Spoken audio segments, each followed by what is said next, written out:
Kita nak bawa kepada, kita masuk tentang produk coach ni. Ada buku. Dalam diam-diam dah ada 4 edition coach kan? 4. Boleh coach ceritakan tentang buku yang coach hasilkan ni. Macam mana boleh ada idea nak tulis buku ni coach? Sebab dari atas padang pergi ke atas kertas ni pun tak ramai yang sanggup buat. Okey, bila saya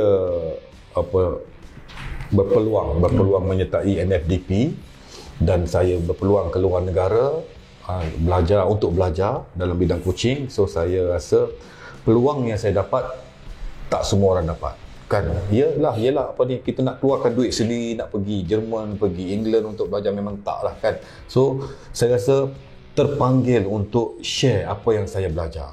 So dengan cara membukukan corak latihan berpasukan, coaching proses. So pada 2019 selepas saya complete lesson A, kebetulan pada masa tu saya memang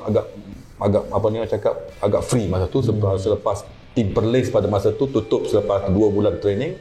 So masa terluang memang agak besar. So terdetik pada masa tu mungkin idea tercetus dengan izin Allah juga tercetus untuk membuat buku. So ada dua persoalan pada ketika itu adalah saya tak perlu sebut siapa, ada yang cakap bila you buat buku nanti akan dikritik, dia kata akan dikritik, akan dicemuh, dan satu lagi orang akan tahu cara bola sepak saya kata untuk dicemuh tak apa, saya sedia untuk dicemuh. Bukan kata saya ni tahan maki ke apa, tapi saya rasa benda ni perlu, sebab saya ambil saya ambil contoh untuk contoh saya nak bermula sebagai coaching. Saya tak ada satu panduan ataupun guideline untuk berlatih bersama pemain kan. Semasa on the way ke training, pada masa saya buat akademi, pada masa saya bawa tumpat FA, on the way ke training terfikir nak buat apa nak buat apa training, nak buat apa. Maknanya kita tak ada satu gambaran, tak ada satu guideline. Okey, so kita fikir masa dengan tim dulu buat apa, kita buat, kita refresh balik, masa dengan coach ni buat apa kita buat tanpa ada purpose, tanpa ada tujuan, just by memory je, buat je. Jadi nampak player penat, nampak keluar perlu, dah berjaya. Sedangkan itu salah. Kita apa saja aktiviti mesti ada purpose, mesti ada tujuan, mesti ada matlamat. So saya ambil tanggungjawab. Untuk kata nak dikritik, saya sedia. Ada juga coaches yang senior kata copy paste apa, saya tak ada masalah. Okey. Dan satu persoalan lagi, dia kata untuk orang ramai tahu cara bola sepak saya kata tak ada masalah. Sebab kita ambil contoh, boleh sebut lah? Boleh. Macam contoh chef terkemuka, Chef Wan katalah, dia share apa segala menu, apa segala ramuan resepi semua dia bagi, dia share. Tapi cara untuk proses tu, cara adunan tu lain. Macam saya dalam bola sepak, walaupun saya share cara bola sepak saya, tapi bagi saya fikir cara conduct sesi latihan itu adalah berbeza dan dapat hasil yang berbeza-beza. So saya buat buku, alhamdulillah. Buku pertama saya yang dikeluarkan pada tahun 2019, itu session plan 2019, sehingga sekarang dah lebih 700 naskah kalau tak silap saya. 700 naskah terjual sehingga ke Singapura, sehingga Indonesia, Brunei, alhamdulillah. Semua ini adalah dengan izin Allah jugalah, dan berkat sokongan rakan-rakan coaches lah. So ini buku pertama saya. Di dalam ada 10 tajuk utama dalam bola sepak. Sebagai contoh, build up play on GK. So setiap tajuk ada 4 komponen latihan, detail, segala detail kat sini, bergambar, diagram apa semua kat sini, coaching point semua kat sini, dan sangat sesuai untuk menjadi rujukan pada coaches-coaches di luar sana lah. Okay. So masa coach nak menulis tu, coach ambil sebahagian besar daripada pengalaman dari mana? Di NFDP ataupun di luar negara tu? Yang mana coach banyak influence? Maknanya saya campur lah di NFDP, di kursus lesson A sendiri kan. Dan lepas tu pengalamannya bila dihantar ke attachment kan. So corak latihan berpasukan. Okay. Dan kemudian edisi seterusnya terus? Edisi seterusnya keluarlah coaching proses. Coaching proses ni adalah guideline ataupun panduan kepada coaches-coaches cara bekerja sebagai coach. Okey, kita sebagai contoh kita coach kepada sukan bola sepak. Adakah kita tahu apa itu bola sepak? Kan? What is football? Kita dulu kena tahu apa itu bola sepak, baru kita dapat fahamkan player kita apa itu bola sepak. So ada dekat sini guideline untuk coaches bekerja sebagai coach bola sepak yang orang kata efektif. Okey. Buku ketiga, teknik asas bola sepak. Teknik asas bola sepak ni adalah basic teknik. Bagi contoh kat sini, tanduk. Okey, tanduk semua tak tahu tanduk, semua tahu tanduk kan. Tetapi tandukan membuat tandukan mengikut kedudukan badan, mengikut biomekanik yang betul untuk mendapat kelajuan yang sempurna perlu detail. Kan, kedudukan tangan di mana, kena bahagian mana, mata kena buka, kaki dekat mana, semua kena detail. Dan adakah sahabat-sahabat saya di luar sana yang terutama yang bekerja dengan player umur 16 tahun dan ke bawah, adakah sentuh secara detail benda-benda ni? Kerana bagi saya, bagi umur 16 tahun dan ke bawah ataupun bagi umur pembangunan, teknik adalah paling penting. Paling penting. Okey, so saya bukukan benda ni supaya menjadi rujukan, dapat menjadi rujukan kepada sahabat-sahabat saya yang bekerja, terutamanya yang bekerja dengan umur pembangunan. Okey, dan buku terakhir saya yang saya keluarkan pada November tahun lepas, iaitu practice. Ada di sini ada 50 training activity. 50 aktiviti latihan tu termasuklah passing drill, possession game ataupun rondo, conditioning football, termasuk semua kat sini. Dan sangat-sangat membantu untuk sahabat-sahabat coaches memvariasikan latihan ataupun memperbagaikan corak latihan. Sebab bagi saya, pelbagai itu penting untuk mengelakkan pemain kita jemu. Okey? Dan sebab ada berkait dengan teknik juga, adakah buku ni sebenarnya sesuai untuk pemain tu juga yang baca, bukan setakat coach? Yes, ada juga maknanya player itu sendiri membuat tempahan dengan saya. Maknanya senang dalam bahasa Melayu. Teknik ini dalam bahasa Melayu senang untuk difahami dan sangat jelas bila ada gambar, ada detail-detail tangan di mana ketika kita sepak. Itu penting. Tak ada satu coach pun yang ajar saya. Masa saya contoh saya yang ajar saya secara detail. Detail maknanya nak buat short pass, kaki di mana, kaki sokong di mana, kaki yang sepak di mana, tangan di mana. Tak ada satu coach yang tunjuk secara detail. Mereka hanya tahu dahulu, okey, passing betul-betul. Itu sahaja. Cara betul tak tunjuk. Salah, mereka marah. Itu sahaja. Dan kalau coach tadi kata ada sampai ke Singapura semua boleh, apa antara feedback yang coach terima? Alhamdulillah, bila buku sampai ke tangan mereka, mereka kata banyak membantu dan sangat senang untuk difahami, dia kata. Alhamdulillah. Daripada 50 teknik latihan tu, berapa yang sebenarnya memang ada dekat Malaysia diamalkan? Boleh cakap ke berapa peratus yang kau pernah lihat? Banyak. Bila coaches yang coaches naik ni, mereka ada apply possession game, mereka ada apply passing drill kan. Dan banyak yang cakap beratus, beribu dekat internet. Tidak ada masalah untuk cari pun. Tetapi segala aktiviti yang dekat internet tu kita kena fahamkan betul-betul. Segala detail-detail tu kita kena faham. Maknanya pergerakan, sebagai contoh kita ambil passing drill. Contoh, sebelum terima bola, apa perlu player tu buat? Kita kena tahu, bukan just nak buat semata-mata, okey, tengok dekat YouTube ke apa, tengok, okey, buat. Tapi tanpa penekanan tentang detail-detail tu penting. Detail-detail tu, okey? Demand dengan detail akan dapat hasil yang lumayan bagi saya. Dan sekarang kalau coach pun perasan kan, fan bola ni dah mula semakin bijak. Dia bukan setakat nak tahu pasal bola, sokong time goal je. Bukti dia macam contoh lah, coach buat live TikTok malam-malam kan, terangkan tentang rondo. Ramai juga yang berminat ambil tahu kan. Coach lihat benda-benda ni macam mana, bagus ke? Satu senario yang saya suka bila fan ataupun penyokong bola mula bercakap tentang terma-terma dalam bola sepak, attacking third, middle third, maknanya mereka belajar. So sangat bagus, sangat bagus untuk senario bola sepak Malaysia dengan variasi yang baru. Maknanya fan-fan tidak tahu menang dan kalah saja, mereka tahu menilai dari segi gameplay, dari segi cara pasukan menyerang, cara pasukan bertahan. Memang saya suka senario berlaku sekarang, dan menjadi tanggungjawab yang besar pada coaches untuk membawa pendekatan yang baru pada gameplay pada gameplay. Dan ramai yang kritik bila contoh kata main long ball bodoh apa semua, dan bagi saya variasi itu adalah penting. Maknanya mix antara long ball dan juga short passes. Bagi saya long ball tidak salah, tetapi long ball di belakang musuh, bukan long ball yang masih mengharapkan teammate kita untuk bersaing, untuk challenge. Tidak, long ball yang di belakang musuh, di ruang supaya teammate kita speed untuk menggunakan ability dia speed dan dapat peluang untuk menjadikan gol. Maksudnya kalau long ball digunakan pada waktu yang betul akan jadi betul. Yes, kalau kita tengok tim-tim besar sendiri, Man City ke apa, mereka masih lagi long ball daripada kaki center back dia, masih lagi long ball, tetapi long ball yang orang cakap di ruang, di space, di belakang defender.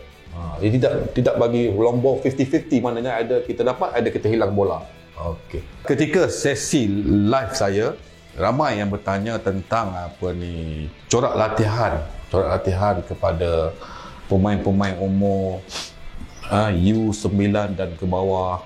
Okey, dan juga kita ambil U10 dan U10 hingga ke U12. Okey. So bagi saya untuk umur 9 dan ke bawah ni, mereka hanya perlukan unsur-unsur fun game, kerana kita sebagai coach adalah menjadi tanggungjawab kita untuk menarik minat mereka untuk mengenal bola sepak, menarik minat mereka untuk bermain bola sepak, bagi mereka enjoy. Yes, bagi mereka enjoy. So bagi saya, kita bagikan kepada dua bahagian cukup untuk pemain-pemain umur 9 ke bawah. Dua bahagian itu apa? Okey, satu bahagian kita boleh sebut ball mastery ataupun technical punya technical punya activity, dekat sini game. Okey, ini untuk umur 9, 8, 7 dan mungkin 6. Okey. Game. Apa itu game? Game kita boleh buat 8v8 ke 6v6 ke, kita boleh buat untuk mereka menjadikan mungkin 4 gol kan. Mungkin 4 gol kecil ke, tidak ada masalah atas inisiatif sahabat-sahabat. Tujuan apa kita ada 4 gol? Just kita nak bagi gambaran kepada pemain-pemain cilik ni. Pemain-pemain cilik ni adalah untuk menukar arah. Bila katalah pemain ini ada bola, ruang ini ditutup, okey, sini mungkin ada kekosongan, yes, menukar arah kepada pemain ini untuk membuat jaringan. So sedikit sebanyak benda tersirat, tapi kita dah bagi gambaran, bagi idea kepada pemain-pemain cilik ini perlunya untuk menukar arah bila jam. Okey. So kita juga boleh tidak menggunakan gol. Boleh juga. Okey, dengan secara tak langsung bila tidak menggunakan gol, kita menggalakkan pemain-pemain untuk dribbling. Okey. So mungkin kita adakan game ni selama mungkin 10 minit kerana bagi pemain-pemain umur 9 dan ke bawah, mereka hanya nak main game sahaja. Dan mereka selalu bertanya, coach, bila nak main gol besar kan? So selepas 10 minit kita mungkin dapat selitkan untuk unsur ball mastery ataupun technical. Dalam tempoh yang memang kena singkat, sebab tumpuan bagi umur 9 tahun dan ke bawah adalah terhad. Mungkin just 5 minit sahaja untuk fokus untuk fokus dia kepada unsur technical ataupun unsur ball mastery, just mungkin 5 minit. Okey, selepas 5 minit kita balik kepada game balik. Tarik minat, enjoy balik. Bagi enjoy balik dan stop balik untuk main ini. Ini cukup dah. Untuk mungkin 1 jam je training. 1 jam training cukup dah untuk 9 dan ke bawah. Yang paling penting untuk menarik minat mereka kepada bola sepak. Mudah tak untuk umur 9 tahun tu memahami apa yang coach buat tu? Di game kita bagi freedom pada mereka. Jangan bagi 2 touch, jangan bagi rule yang mereka tidak sampai lagi untuk mengikuti rule tu. Dan bagi freedom, dan mereka akan rasa seronok bila menjadikan gol. Itu kita nak tengok, menjadikan gol menjadi keseronokan. Dan kalau di umur ini kalau kita tekan kepada fitness, tekan kepada teknik, dia akan jadi boring. Dia akan mula jemu dengan bola sepak, dan untuk next training confirm tak datang. Okey, so 10 minit untuk game, 5 minit untuk teknik ataupun ball mastery. Okey, saya rasa jelas untuk under 9 ke bawah. Ball mastery yang common coach buat apa? Yang skill macam tu lah. Skill training lah, mungkin skill training. Okey, adakan variasi. Okey, mungkin sahabat-sahabat semua buat dua pemain dengan satu bola. Okay. Mungkin ball mastery, bawa bola, turn. Okey, ini boleh buat juga. So kalau variasi yang lain kita buat dalam bentuk triangle, maknanya sini player, sini player, sini player. Yang ini bergerak ke sini and turn.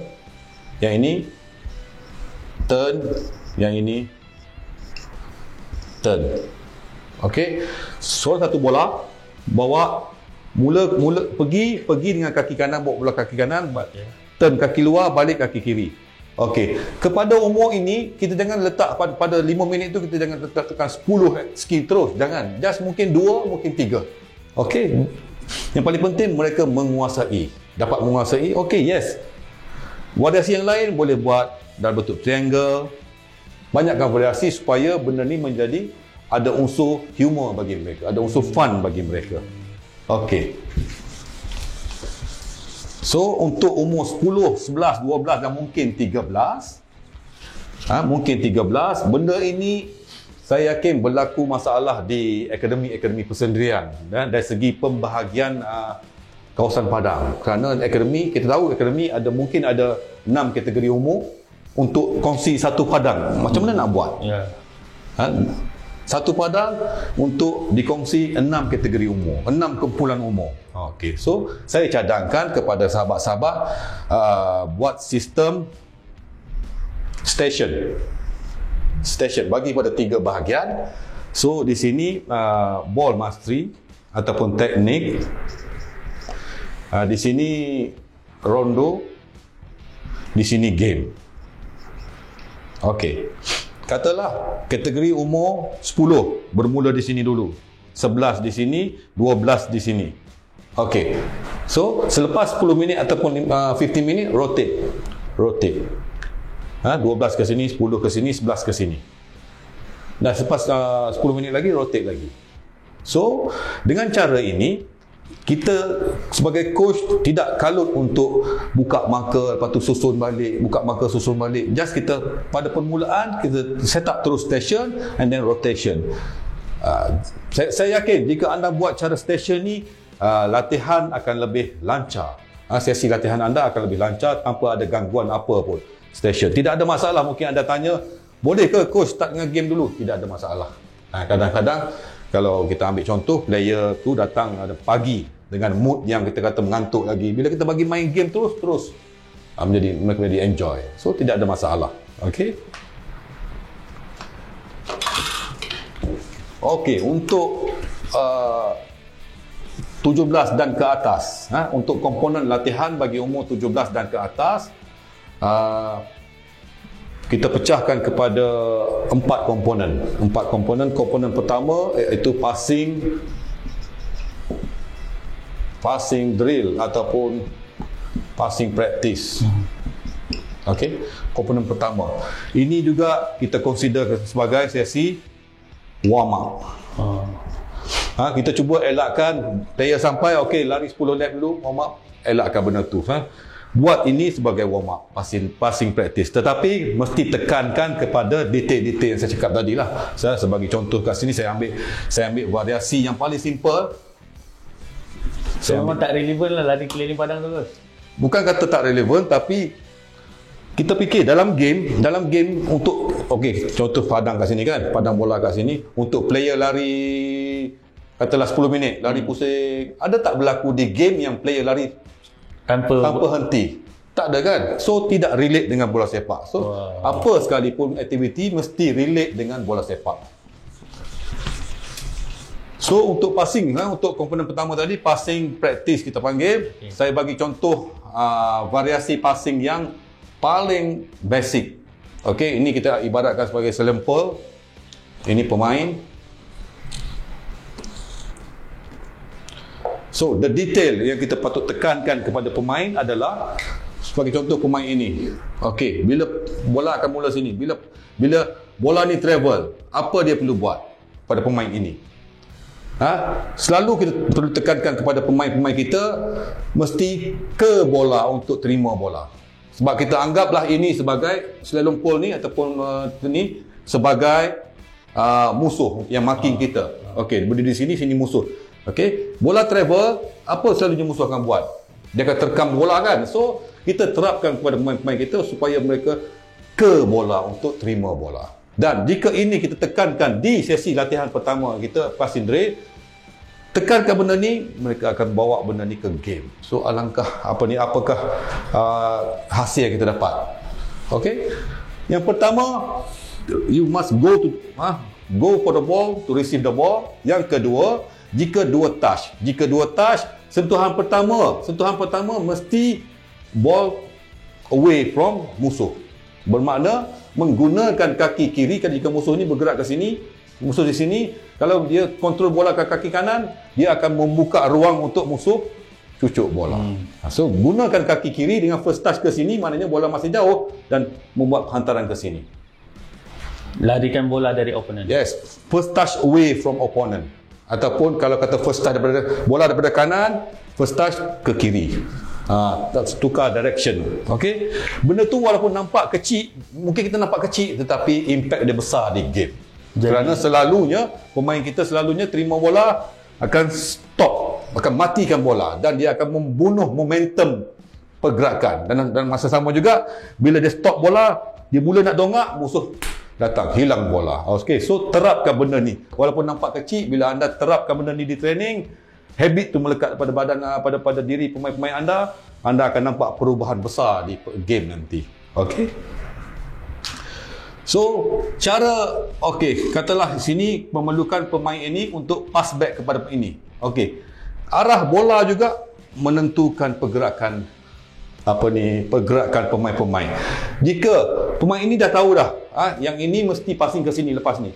Jika dia passing, yang ini passing ke sini untuk setback ataupun return pass, akan menyusahkan pemain ini, kan? So itu juga direction of passing juga penting. Itu untuk kita tekankan. So dekat sini dia dah tahu dah next pass mesti ke sini.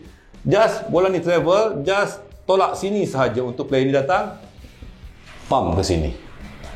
The detail itu penting. Mungkin kita nampak kecil, kita just buat. Saya percaya ramai sahabat-sahabat kita buat benda ni di training, passing drill, buat, tetapi tak cukup penekanan tentang detail-detail kepada pemain-pemain. Okey. Dia bentuk persefahaman juga antara pemain lah. Yes, ini soalan yang bagus.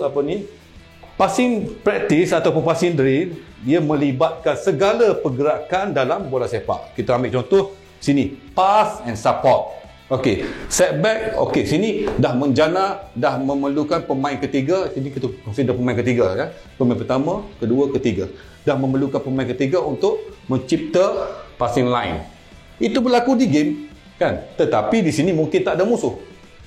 Okey, kita pergi kepada komponen kedua. Komponen kedua kita panggil possession game ataupun rondo. Okey. Rondo kita ambil yang paling simple.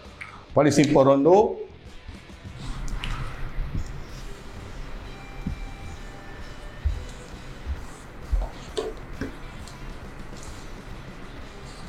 (4v2).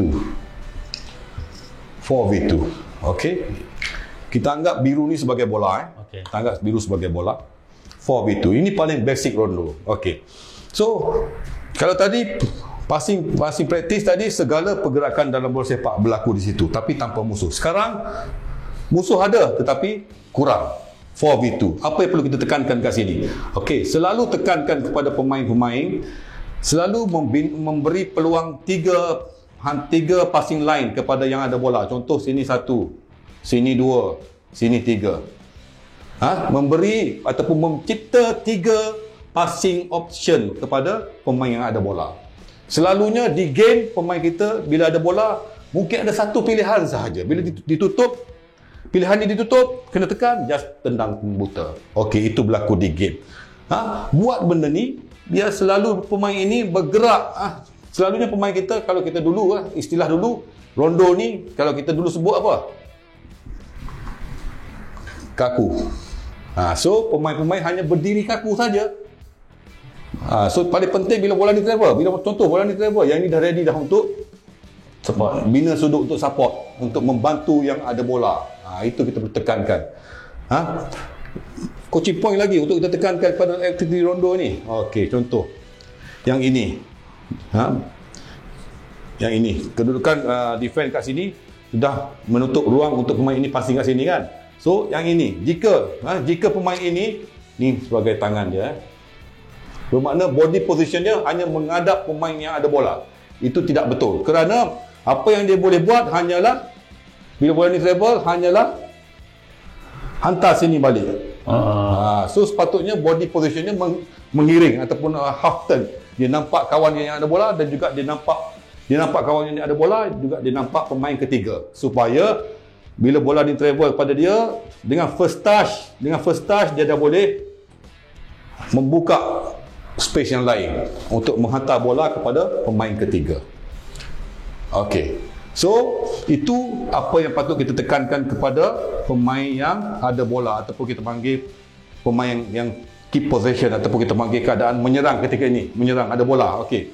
Apa pula yang kita perlu tekankan kepada pemain yang defending, yang kuning ni? Okey, contoh. Contoh yang pertama, ini kita consider pemain layer pertama of defending kita punya ni. Okey. So kita selalu tekankan kepada dia untuk jika pemain ini pergi terus, dia akan memberi 2 peluang passing kepada pemain yang ada bola. Itu akan merosakkan corak bertahan bagi 2 pemain ini. Apa yang perlu dia buat hanyalah untuk push kepada one side. Okey, push kepada one side. Yang ini kita considerkan pemain kedua, layer kedua of defending. So bila dia tutup satu arah, dia matikan yang ini, matikan pilihan ini, hanya ada satu pilihan saja. Ini kalau berdiri kat sini terus salah, dan mesti menutup ruang tengah, celah-celah ni, dan membuka satu. Ini kita panggil pasang jerat, satu saja pilihan dia, dan ready untuk intercept. Bila ini berlaku, kita dah menambahkan kemahiran bertahan dalam bentuk individu dan juga grup. Itu sebab saya kata rondo ini sendiri ada segala faktor dalam bola sepak, iaitu menyerang pun ada, bertahan pun ada, kecuali menjaringkan gol. Okey, so itulah benefit yang kita dapat di komponen kedua latihan, iaitu rondo. Okey. Dan ini semua ada dalam buku coach? Ada. So kita pergi kepada komponen latihan yang ketiga. Yang ketiga kita sebut training game. Ketiga TG, training game. Apa itu training game? Ialah kita ambil contoh, kita buat high pressing. High pressing bermakna